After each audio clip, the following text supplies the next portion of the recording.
रात के 12 बज चुके थे। गौरी विला के विशाल और आलीशान परिसर में एक अजीब सी भारी खामोशी छाई हुई थी, जिसे सिर्फ बाहर हवा में सरसराते पुराने बरगद के पत्तों की आवाज ही चीर रही थी। हवेली के भीतर गलियारों में जलते पीले मध्यम बल्बों की रोशनी सन्नाटे को और भी ज्यादा गहरा बना रही थी। अचानक हवेली के सबसे बड़े और मुख्य कक्ष से एक ऐसी दिल दहला देने वाली और बेबस चीख गूंज उठी, जिसने इस पूरी नींद में डूबे हवेली के कलेजे को झंझोर कर रख दिया। वह चीख किसी और की नहीं बल्कि इस पूरे खानदान के सर्वे सर्वा और बुजुर्ग मुखिया रणविजय सिंह की थी। रणविजय सिंह, जिसका नाम सुनते ही अच्छों के पसीने छूट जाते थे, आज खुद मौत के शिकंजे में कसते नजर आ रहे थे। उनका बूढ़ा दिल अचानक सीने के भीतर इस कदर बेकाबू होकर मचल उठा था कि उनके मुंह से कोई शब्द नहीं निकल पा रहा था।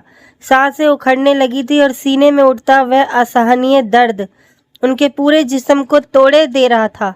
वह बिना कुछ कहे एक झटके के साथ अपने भारी भरकम और आलीशान बिस्तर पर बेजान होकर लुढ़क गए। उनके हाथ से ओढ़ने की चादर फिसलकर जमीन पर जा गिरी।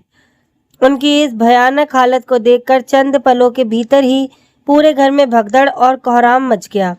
सबसे पहले उनकी इकलौती पोती सुरभि अपनी नींद से इस तरह चौंक कर उठी मानो उसके सीने पर किसी ने भारी पत्थर रख दिया हो।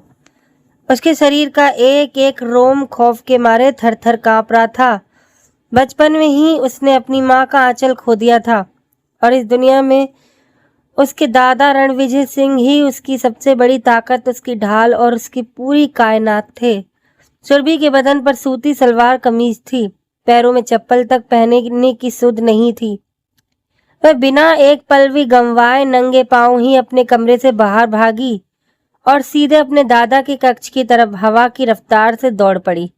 उसके पीछे पीछे बड़े बाबा विश्वनाथ और उनके छोटे भाई भी अपनी रातों की नींद और चैन त्याग कर हवास पाकता हालत में भागते हुए आजा पहुंचे।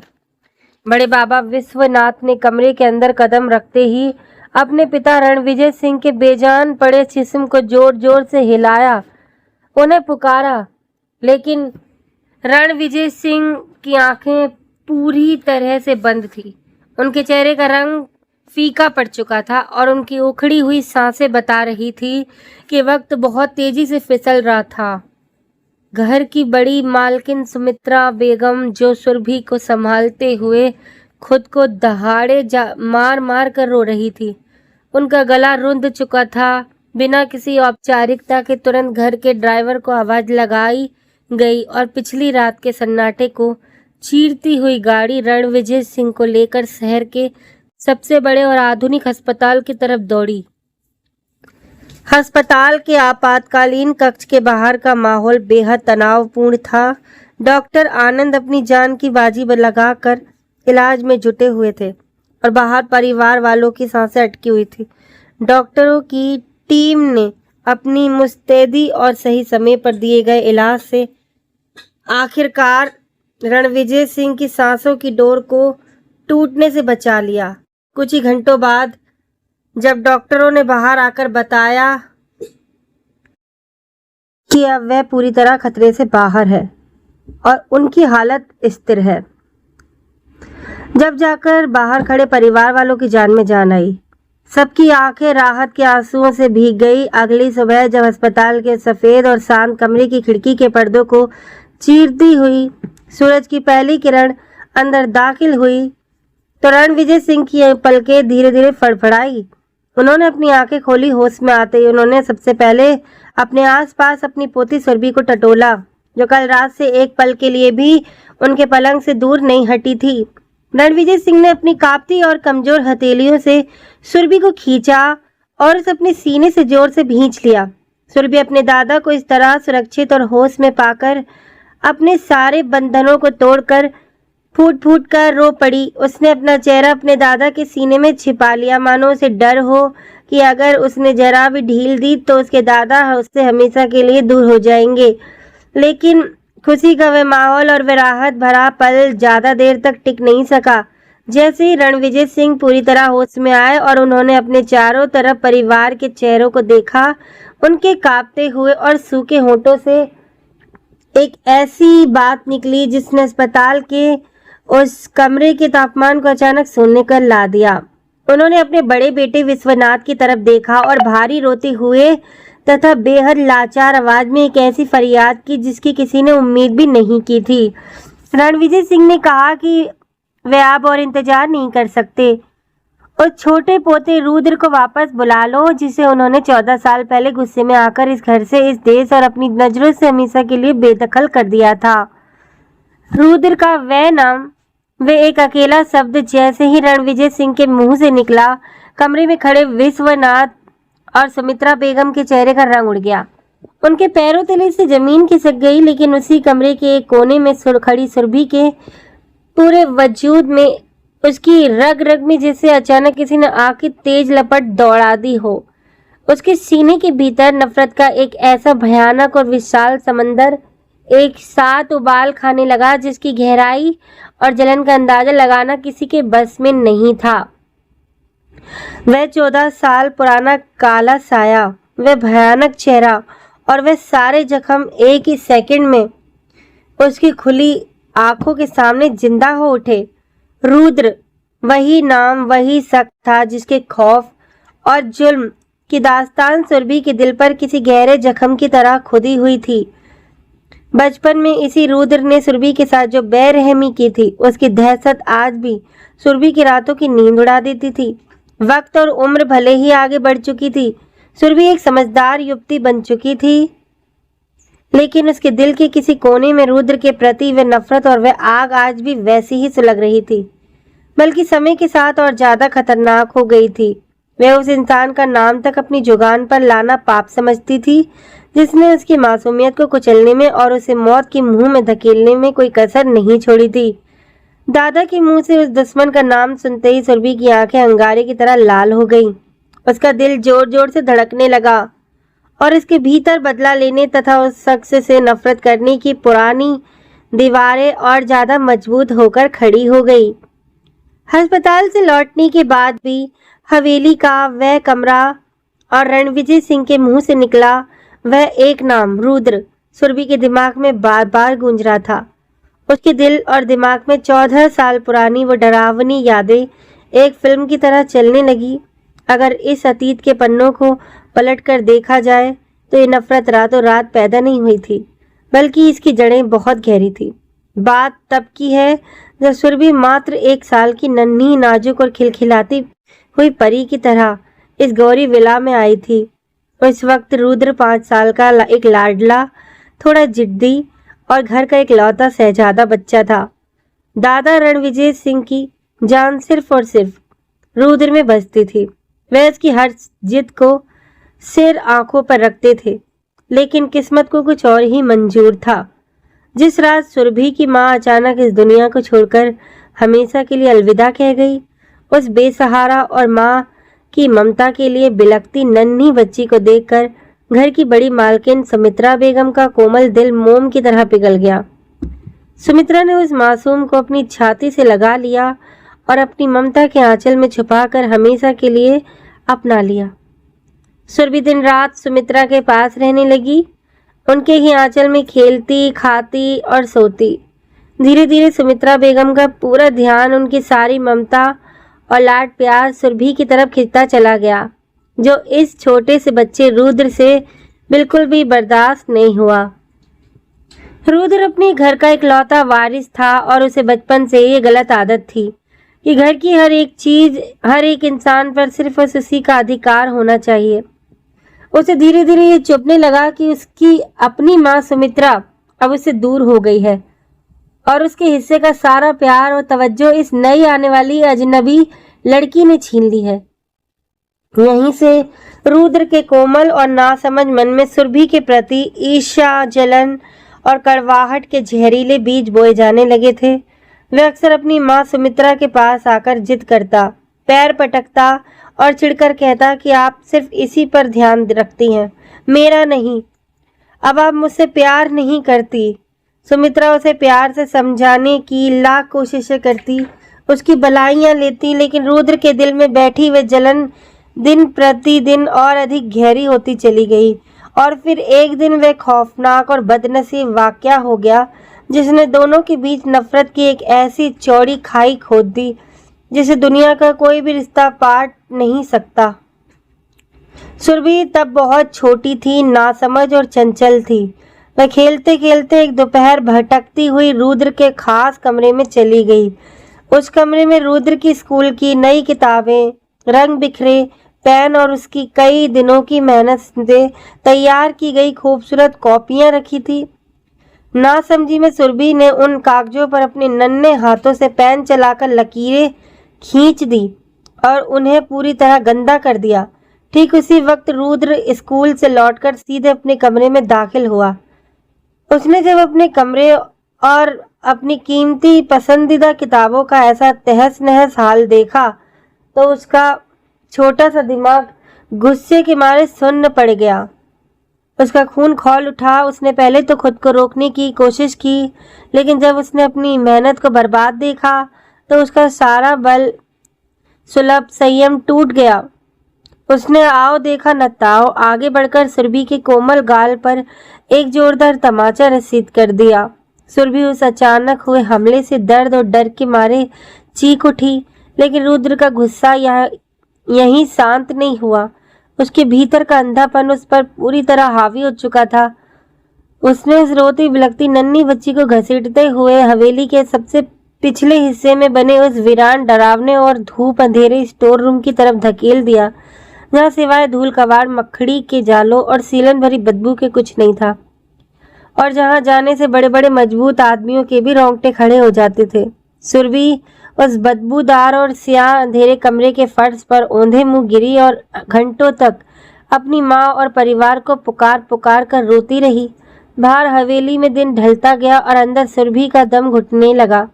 उसे ऐसा महसूस होने लगा कि अब वह कभी इस कैद से जिंदा बाहर नहीं आ पाएगी। काफी देर तक जब सुरभि अपनी क्लास और स्कूल से घर नहीं लौटी तो पूरे घर में हड़कंप मच गया। नौकरों से लेकर परिवार के हर शख्स ने उसे चप्पे चप्पे पर तलाशा, लेकिन उसका कोई सुराग नहीं मिला। तभी अचानक किसी के दिमाग में हवेली के उस पुराने और वीरान स्टोर रूम का ख्याल आया। जब बड़े बाबा विश्वनाथ और घर के लोगों ने भागकर उस स्टोर रूम का भारी दरवाजा खोला तो अंदर का मंजर देखकर उसकी चीख निकल गई। सुरभि अपनी स्कूल की ड्रेस में अपने फटे हुए स्कूल बैग से लिपटी हुई बेहोशी की हालत में जमीन पर बेजान पड़ी थी। उसकी आंखें रो रो कर सूज चुकी थी और उसके नन्हे से दिल पर ऐसा भयानक खौफ बैठ गया था जो उम्र भर के लिए एक नासूर बन गया था। जब होश में आने के बाद सुरभि ने कांपती जुबान और सिसकियों के बीच सबको ये कड़वा सच बताया कि उसे किसी भारी ने नहीं बल्कि उसके अपने सगे चचेरे भाई रुद्र ने उस अंधेरे कमरे में जान से मारने की नीयत से बंद किया था, तो पूरा परिवार सन्न रह गया। बड़े बाबा विश्वनाथ का गुस्सा सातवें आसमान को चीर कर बाहर निकल आया। उन्हें अपनी ही औलाद की इस घिनौनी, क्रूर और पत्थर दिल हरकत पर इतनी अधिक शर्मिंदगी हुई कि उन्होंने उसी वक्त एक बहुत ही कड़ा, ऐतिहासिक और अटल फैसला ले लिया। उन्होंने अपने ही जिगर के टुकड़े रुद्र को घर की चौखट से हमेशा के लिए बेदखल कर दिया और सजा के तौर पर उसे देश से बहुत दूर अमेरिका भेज दिया ताकि वह वहां अकेला रहकर रिश्तों की असली अहमियत, तन्हाई का दर्द और अपनों की कीमत समझ सके। इसी एक कड़वी घटना ने सुरभि के बचपन की मासूमियत छीन ली और उसके दिल में रुद्र के लिए हमेशा के लिए नफरत की ऐसी दीवार खड़ी कर दी जो आने वाले 14 सालों और अधिक मजबूत होती चली गई। 14 साल का लंबा वक्त हवा के तेज झोंके के तरह चुपचाप गुजर गया। अमेरिका की तन्हाई और कड़े अनुशासन में रहकर रुद्र अब वो नासमझ और जिद्दी बच्चा नहीं रहा था। इस दौरान सुरभि भी उस खौफनाक हादसे की दहशत से धीरे धीरे बाहर निकलकर एक बेहद खूबसूरत, समझदार और संवेदनशील युवती में बदल चुकी थी। हालांकि इसके दिल के किसी कोने में आज भी रुद्र के प्रति केवल और केवल नफरत की आग सुलग रही थी। वह अक्सर यही सोचती थी कि अगर वह इंसान कभी लौटकर आया तो वह उसे अपनी नजरों के सामने भी बर्दाश्त नहीं करेगी। लेकिन कुदरत के खेल भी बड़े अजीब होते हैं। एक दिन दोपहर के वक्त जब गौरी विला के विशाल और मुख्य लोहे के गेट के बाहर एक बेहद शानदार, महंगी और काले रंग की चमचमाती लग्जरी गाड़ी आकर रुकी तो उसकी भारी आवाज सुनकर घर के नौकर और बाकी लोग बाहर निकल आए। उस गाड़ी का पिछला दरवाजा खुला और उसमें जो शख्स बाहर निकला उसे देखकर वहां खड़े हर एक शख्स की आंखें फटी की फटी रह गईं। वह 14 साल पहले का वह सहमा हुआ, ना समझ और गुस्से में भरा बालक रुद्र बिल्कुल नहीं था। वह अब 26 साल का एक बेहद ताकतवर, लंबे कद काठी वाला, चौड़े सीने और गठीले बदन का मालिक था। उसकी पर्सनैलिटी में एक ऐसा खौफनाक रौब और शाही अंदाज था कि उसे पहली बार देखने वाला कोई भी शख्स कांप उठे। वह दुनिया का एक जाना माना, बेबाक और कामयाब अंतर्राष्ट्रीय बिजनेसमैन रुद्र सिंह बनकर अपने घर लौटा था। उसकी तीखी और गहरी संजीदा आंखों में एक ऐसा तेज और अनुशासन था जिसे देखकर अच्छे अच्छे बड़े कारोबारियों के भी पसीने छूट जाते। अब वह किसी से डरने वाला नहीं, बल्कि अपने और गैरों सबको अपनी एक ही निगाह से झुका देने वाला मर्द बन चुका था। रुद्र की इस धमाकेदार और शाही वापसी पर पूरी हवेली में जश्न का सा माहौल बन गया। नौकरों की दौड़ भाग शुरू हो गई। बड़े बड़े बाबा विश्वनाथ और बुजुर्ग मुखिया रणविजय सिंह ने आकर बढ़कर अपने उस खोए हुए पोते को अपनी बाहों में भींच लिया और सुमित्रा बेगम की आंखों से खुशी के आंसू बह निकले। हर कोई उसके स्वागत में पलके बिछाए बैठा था, सिवाय एक इंसान के, और वो थी सुरभि। सुरभि अपने कमरे की बड़ी खिड़की के मोटे पर्दों को थोड़ा सा सरकाकर नीचे का यह सारा मंजर अपनी कांपती आंखों से देख रही थी। जब उसने रुद्र के उस बदले हुए ताकतवर और खौफनाक रूप को देखा तो उसका दिल भीतर तक दहल गया। उसे अपनी आंखों पर यकीन नहीं हो रहा था कि वही बचपन का शैतान अब इतना खतरनाक बन चुका था। लेकिन उस खौफ के साथ ही उसके भीतर रुद्र के प्रति नफरत की दीवार और ज्यादा मजबूत हो गई। उसने उसी वक्त अपने मन में पक्का इरादा कर लिया कि चाहे कुछ भी हो जाए, वह इस हवेली में रहते हुए भी रुद्र की परछाई तक अपने ऊपर नहीं पड़ने देगी। अगले दिन की सुबह जब सुरभि अपने कमरे से निकलकर हवेली के शांत और बड़े डाइनिंग हॉल की तरफ जा रही थी तो रास्ते में बने खुले लॉन के पास उसका सामना सीधे रुद्र से हो गया। रुद्र उस वक्त सुबह की कसरत और जॉगिंग करके पसीने में तरबदर होकर वापस लौट रहा था। उसने जैसे ही सुरभि को अपने सामने आते देखा, उसके लंबे कदम अचानक वहीं थम गए। सुरभि भी उसे अचानक सामने देख एक पल के लिए पत्थर की मूर्ति की तरह अपनी ही जगह पर ठहर गई। उसने फौरन अपनी नजरें फेर ली और वहां से तेजी से कदम बढ़ाकर निकलने की कोशिश की, लेकिन रुद्र ने एक ही झटके में अपनी भारी रौबदार और सर्द आवाज से उसका रास्ता रोक दिया। रुद्र ने बहुत ही तंज भरे और कड़े लहजे में उससे सवाल किया, क्या आप बड़े बुजुर्गों ने घर में तमीज और तहजीब सिखाना छोड़ दिया है कि अपनों को सामने देखकर भी मुंह फेर लिया जाता है? सुरभि के अंदर का सारा दबा हुआ गुस्सा एक साथ उभल पड़ा। उसने अपनी खूबसूरत आंखों में अंगारे सजाते हुए पूरी ताकत और आत्मविश्वास के साथ सीधे रुद्र की आंखों में आंखें डाली और दो टुक जवाब दिया कि वह अपनी की दी गई हर अच्छी और सच्ची परवरिश को अच्छी तरह जानती है, लेकिन किसी धोखेबाज, जालिम और दुश्मन को सलाम करना उसने कभी नहीं सीखा। सुरभि के मुंह से ऐसी बेबाक और कड़क बात सुनकर रुद्र के होठों पर कोई गुस्सा नहीं, बल्कि एक बहुत ही अजीब, तीखी और रहस्यमयी सी मुस्कान तैर गई। उसने अपनी गहरी आंखों से सुरभि के हसीन चेहरे को घूरते हुए बहुत ही धीमी और खतरनाक आवाज में फुसफुसा कर कहा कि तुम्हारी ये जुबान पिछले कुछ सालों में बहुत ज्यादा लंबी हो गई है और बहुत तेजी से चलने लगी है, लेकिन तुम इस बात की फिक्र बिल्कुल मत करना, क्योंकि बहुत जल्द मैं तुम्हारी इस जुबान को और तुम्हारे इन तेवरों को हमेशा के लिए अपने तरीके से खामोश कर दूंगा। रुद्र की ये खुली धमकी सुनकर सुरभि का दिल खौफ के मारे कांप उठा और वह वहां से लगभग भागती हुई अपने कमरे में आ गई। इसके बाद के दिनों में रुद्र ने अपनी बेमिसाल काबिलियत, अपनी तेज बुद्धि और अपने कड़े फैसलों के दम पर न सिर्फ गौरी और परिवार के बल्कि बिजनेस मार्केट के भी हर शख्स का दिल जीत लिया। उसने आते ही अपने खानदानी कारोबार को आसमान की बुलंदियों पर पहुंचा दिया, जिससे हर किसी की जुबान पर सिर्फ रुद्र की तारीफें थी। लेकिन इसके सबके बीच सुरभि के साथ उसकी यह अतकही और खुली जंग दिन प्रतिदिन और अधिक भयानक रूप लेती जा रही थी।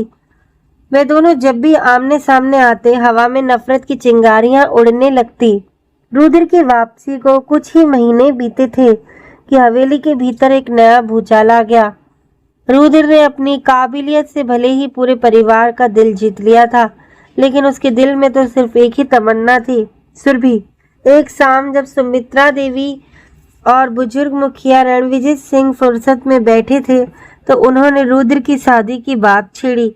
सुमित्रा बेगम ने प्यार से अपने बेटे की करीब आते हुए कहा कि अब उसे अपने जीवन में एक हमसफर ले आना चाहिए। क्या उसने अपने पसंद की कोई लड़की देख रखी है, या वे लोग किसी अच्छे परिवार में रिश्ते की बात चलाएं? सुमित्रा बेगम की यह बात सुनकर रुद्र के चेहरे के हाव भाव पूरी तरह से गंभीर हो गए। उसने अपने माता पिता की तरफ अपनी पैनी और स्थिर नजरों से देखा। उसके चेहरे पर कोई झिझक नहीं थी, बल्कि एक ऐसा ठहराव था जो उसके अटूट फैसले की गवाही दे रहा था। रुद्र ने बिना एक पल की भी देरी किए बहुत ही गहरे, ठंडे और दो टुक लहजे में जवाब दिया कि उसे किसी और लड़की को देखने या तलाशने की कोई जरूरत नहीं है, क्योंकि वह अगर अपनी जिंदगी में किसी से निकाह करेगा तो वह सिर्फ और सिर्फ सुरभि होगी। रुद्र के मुंह से यह बात निकलते ही कमरे में बैठे सुमित्रा बेगम और रणविजय सिंह के पैरों तले से जमीन खिसक गई। वे दोनों सन्नाटे में आ गए। उन्हें उम्मीद नहीं थी कि रुद्र का निशाना सीधे सुरभि पर होगा। कुछ ही देर की भारी और तनावपूर्ण खामोशी के बाद रणविजय सिंह ने अपने बड़े बेटे विश्वनाथ ने इस बारे में चर्चा की। विश्वनाथ भी हक्के बक्के रह गए। उनका यही कहना था कि वे अपनी तरफ से इस रिश्ते के लिए पूरी तरह तैयार हैं, लेकिन आखिरी फैसला सुरभि और उसके भविष्य का है, इसलिए इस बारे में उसी से पूछना चाहिए। जब ये हैरान करने वाली और चौंकाने वाली बात सुरभि तक पहुंचाई गई, तो उसका पारा सातवें आसमान को चीर कर ऊपर निकल गया। गुस्से, हदकिस और नफरत से पागल हो उठे। जैसी हालत में आ गई, उसने बिना एक सेकंड गवाए हवा में हाथ हिलाते हुए साफ शब्दों में उस रिश्ते से सिरे से इनकार कर दिया। सुरभि ने बड़े बाबा विश्वनाथ के सामने रोते हुए और चीखते हुए कहा कि वह उस इंसान से निकाह करने के बजाय मौत को गले लगाना ज़्यादा बेहतर समझेगी, जो बचपन से लेकर आज तक उसकी जान लेने की साजिश से रचता आया है, और आज भी जिसके पास रहने के मात्र से उसे अपनी जान का खतरा महसूस होता है। सुरभि का ये खुला कड़ा और सरेआम इनकार रुद्र के उस बेइंतहा बड़े और अकड़ अहंकार पर एक ऐसा करारा तमाचा था जिसे वह सहन नहीं कर सकता था। आज तक इस दुनिया में किसी की ये मजाल नहीं हुई थी कि वह रुद्र सिंह के किसी फैसले या इच्छा के सामने उफ तक कर सके, और यहाँ तक कि एक छोटी सी लड़की के सरेआम रुद्र सिंह के प्यार और उसके प्रस्ताव को कचरे की तरह ठुकरा रही थी। जब रुद्र तक ये खबर पहुंची कि सुरभि ने उसके प्रस्ताव को ठुकरा दिया है, तो उसके भीतर की भी जिद और जुनून ने एक भयानक रूप ले लिया। रुद्र ने मन ही मन अपनी जिद की आग में सुलगते हुए पक्की कसम खा ली कि जिस लड़की ने रुद्र सिंह को दुनिया के सामने ठुकराने की गुस्ताखी की है, अब वह उसे अपनी जिद, अपने जुनून और अपनी बेपनाह मोहब्बत दोनों के दम पर अपने कदमों में झुकाकर ही दम लेगा। उसने ठान लिया कि सुरभि सिर्फ और सिर्फ उसी की होगी, चाहे उसके लिए उसे पूरी दुनिया के खिलाफ ही क्यों ना खड़ा होना पड़े। सुरभि के साफ इनकार और रुद्र की जिद के बीच हवेली का माहौल धीरे धीरे बेहद तनावपूर्ण और घुटन भरा होता चला गया। रुद्र की आंखों में सुलगती वह जिद और खामोश तेवर ये साफ गवाही दे रहे थे कि वह हार मानने वालों में से नहीं था। घर के बड़े बुजुर्गों ने इस बढ़ते हुए तनाव और दोनों के बीच की इस भयानक खटास को भांप लिया था। बड़े बाबा विश्वनाथ और रणविजय सिंह ने आपस में मशवरा करते हुए यह तय किया कि सुरभि की जिंदगी को इस बवाल और रुद्र की जिद के साए से दूर रख सुरक्षित कर देना ही एकमात्र रास्ता है। बिना एक पल भी गंवाए परिवार ने शहर के एक बहुत ही संभात, इज्जतदार और प्रतिष्ठित घराने के लिए सुलझे हुए युवक अयांश के साथ सुरभि का रिश्ता पक्का कर दिया। अयांश का परिवार हर तरह से काबिल था और सुरभि के लिए भी ये एक बेहतरीन फैसला लग रहा था। जब ये रिश्ता तय हुआ तो सुरभि के भीतर जैसे एक गहरी राहत की सांस उतरी। उसे लगा कि आखिरकार वे रुद्र के उस खौफनाक और सफोकेटिंग साय से हमेशा हमेशा के लिए आजाद हो रही है। उसके मुरझाए चेहरे पर एक सुकून भरी हल्की सी मुस्कान लौट आई। देखते ही देखते शादी की तारीख नजदीक आ गई। हवेली को दुल्हन की तरह रंग बिरंगे फूलों और जगमगाती लाइटों से सजा दिया गया। हर तरफ शहनाइयों की मधुर गूंज, ढोल धमाकों की थाप और मेहमानों की चहल पहल से पूरा गोरी विला गूंज उठा। हर कोई इस नई शुरुआत से खुश नजर आ रहा था। और फिर आखिरकार वह शादी का बड़ा दिन भी आ गया। सुरभि अपने निजी कमरे में बैठकर दुल्हन के उस खूबसूरत और भारी सुर्ख लाल जोड़े में सजी हुई थी। उसने अपने हाथों में गाढ़े और रचे हुए रंग की खूबसूरत मेहंदी सजा रखी थी। चेहरे पर दुल्हन का सजीला मेकअप और आंखों में एक अनजान हसीन भविष्य के सुनहरे सपने तैर रहे थे। उसकी सहेलियां और घर की महिलाएं उसे घेर कर तरह तरह की छेड़खानियां कर रही थी और सुरभि के दिल की धड़कनें एक अजीब सी खुशी के साथ तेज हो रही थी। लेकिन कुदरत के चक्रव्यूह और किसी सातिर इंसान के बिछाए जाल को कौन टाल सकता था। वक्त बहुत तेजी से आगे बढ़ रहा था। निकाह और जयमाला का मुकर्रर वक्त आ चुका था। बारात के हवेली तक पहुंचने का समय भी बीत चुका था। हवेली के मुख्य विशाल दरवाजे पर ना तो किसी घोड़ी की टापें सुनाई दे रही थी और ना ही बारात की गाड़ियों के हॉर्न की आवाज आई। दूर दूर तक बारात का कोई नामो निशान नहीं था। शुरुआत में सबने इस ट्रैफिक या मामूली देरी समझा, लेकिन धीरे धीरे जब घंटे बीतने लगे तो मेहमानों के बीच कानाफूसी शुरू हो गई। लोग आपस में सवालिया नजरों से देखने लगे। बड़े बाबा विश्वनाथ और रणविजय सिंह के माथे पर चिंता की गहरी और चौड़ी लकीरें खिंच गई। बेचैनी जब हद से बढ़ गई तो विश्वनाथ ने खुद आगे बढ़कर अयांश के घर फोन घुमाया और संपर्क करने की कोशिश की। कड़ी मशक्कत के बाद जब फोन पर बातचीत हुई और जब भयानक सच्चाई सामने आई, उसने विश्वनाथ के पैरों तले से जमीन खिसका दी। अयांश के परिवार ने ऐन वक्त पर ये कहते हुए रिश्ता तोड़ दिया कि वह एक ऐसी लड़की से अपने बेटे की शादी नहीं कर सकते जिसके परिवार में इस तरह के आंतरिक कलेश, विवाद और संगीन साए मंडरा रहे हों। और उन्होंने साफ कह दिया कि वे कोई बारात लेकर नहीं आ रहे। यह दिल दहला देने वाली खबर सुनते ही विश्वनाथ का दिल सीने में ही बैठ गया और वह निढाल होकर एक सोफे पर लुढ़क गए।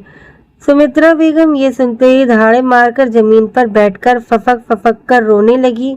गौरी विला की जो इज्जत, मान सम्मान और रुतबा इस पूरे इलाके में सालों से शान में सिर उठाकर चलता था, वह इज्जत एक ही पल में धूल में मिल चुकी थी। समाज के सामने परिवार का सिर शर्म से झुक चुका था। सुरभि जो अपने कमरे में दुल्हन बनी अपनी किस्मत के अच्छे दिनों का इंतजार कर रही थी, जब उसने दरवाजे पर आकर हवेली में मचा यह कोहराम सुना और अपनी ही बारात के टूटने की खबर सबके कानों में पड़ी, तो उसकी दुनिया एक ही सेकंड में उजड़ गई। उसके पैरों के नीचे से जमीन खिसक गई और वह अपने उस भारी भरकम लाल जोड़ी जेवरों और सजी हुई मांग के साथ बेसुध होकर जमीन पर ही बैठ गई। उसकी दिल चीर देने वाली सिसकियां उस बड़े कमरे के सन्नाटे को चीरने लगी।